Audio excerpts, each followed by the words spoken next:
Film की शुरुआत एक परिवार से होती है जिसमें माँ और बेटा शामिल है। वे एक नए शहर में शिफ्ट हो रहे थे क्योंकि जैक की माँ का ट्रांसफर यहाँ हो गया था। लड़के का नाम था जैक, लेकिन वह यहाँ आने से खुश नहीं था क्योंकि वह पहले न्यूयॉर्क में रहता था। अब वे अपने नए घर में पहुंचते हैं। जैक सामान लेने बाहर जाता है। तभी उसकी मुलाकात पड़ोस की एक लड़की से होती है। वह लड़की उसकी उम्र की ही थी और बहुत प्यारी थी।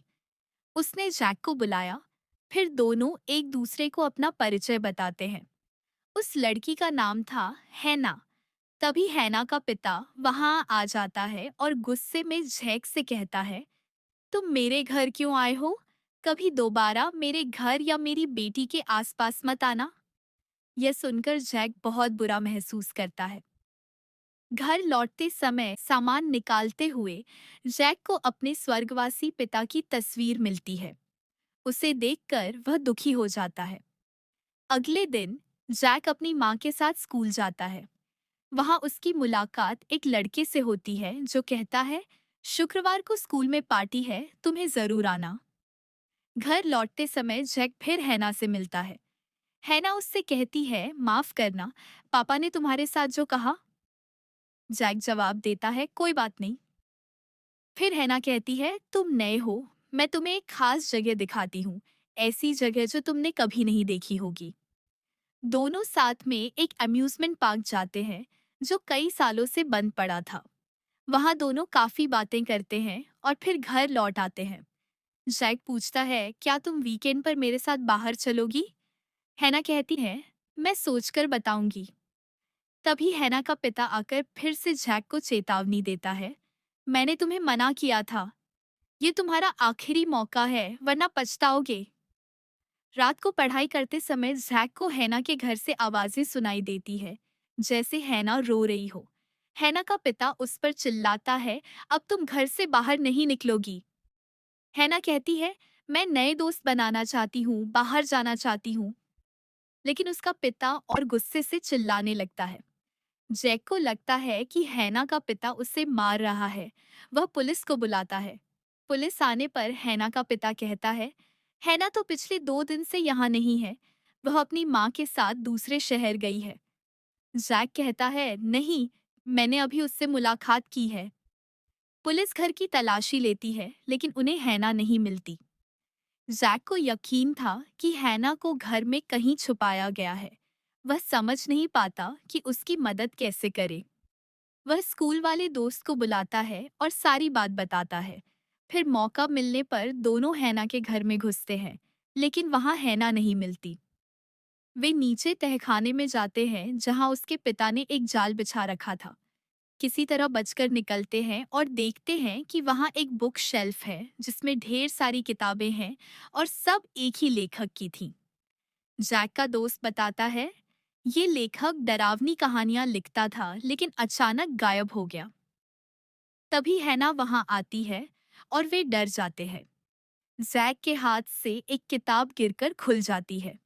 उसमें से रोशनी निकलती है और अचानक एक सफेद गोरिल्ला किताब से बाहर आ जाता है। वह गोरिल्ला उन पर हमला करता है। किसी तरह बचते हैं और हैना का पिता आकर गोरिल्ला को वापस किताब में बंद कर देता है। अब सच्चाई सामने आती है, हैना का पिता वही लेखक है। वह बताता है, मैंने बचपन में किताबें लिखी लेकिन मेरी कहानियों के राक्षस सचमुच जिंदा हो जाते थे, इसलिए मैंने उन्हें किताबों में कैद कर दिया। लेकिन तभी एक और किताब से स्लैपी नामक डमी बाहर आ जाता है। वह चालाक था। उसने सारी किताबें जला दी और उनमें से सभी राक्षसों और दानवों को आजाद कर दिया। अब पूरा शहर दानवों से भर जाता है। जैक सुझाव देता है, एक नई किताब लिखो जिसमें ये सब वापस किताब में चले जाएं। लेखक मानता है, लेकिन टाइपराइटर स्कूल में रखा हुआ था। वे स्कूल की तरफ भागते हैं। रास्ते में वेयरवुल्फ, विशाल कीड़े और ज़ॉम्बीज से टकराते हैं। किसी तरह स्कूल पहुंचते हैं। वहां लेखक बताता है ना, असल में मेरी बनाई हुई किरदार है। वह इंसान नहीं बल्कि मेरी लिखी किताब से आई है।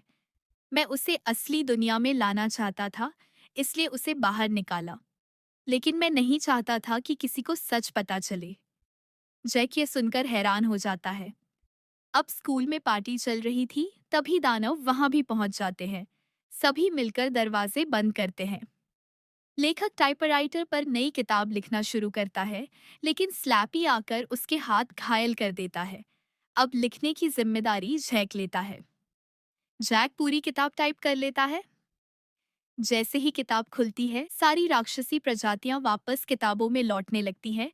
स्लैपी, वेयरवुल्फ, गोरिल्ला, ज़ॉम्बी सब। लेकिन उसी के साथ हैना भी किताब में खिंचने लगती है। जैक उसे रोकना चाहता है, लेकिन हैना कहती है, हाँ, मुझे पता है कि मैं किताब का किरदार हूँ, लेकिन मैं भी इंसान की तरह जीना चाहती थी, तुम्हें दुखी नहीं करना चाहती थी। और वह किताब में चली जाती है। जैक और उसका पिता बहुत दुखी होते हैं। शहर अब सामान्य हो जाता है, लेकिन जैक हैना को भूल नहीं पाता। कुछ समय बाद स्कूल में जैक हैना के पिता से मिलता है। वहां उसे अचानक हैना वापस दिखाई देती है। लेखक मुस्कुराकर कहता है, मैंने एक नई किताब लिखी है जिसमें हैना को वापस इस दुनिया में ला दिया। जैक और हैना खुश होकर मिलते हैं। लेखक भी सुकून महसूस करता है। लेकिन अंत में दिखाया जाता है कि टाइपराइटर अपने आप टाइप करने लगता है, द इनविजिबल बॉयज रिवेंज, यानी अदृश्य लड़के की वापसी, जिससे पता चलता है कि खतरा अब भी खत्म नहीं हुआ है।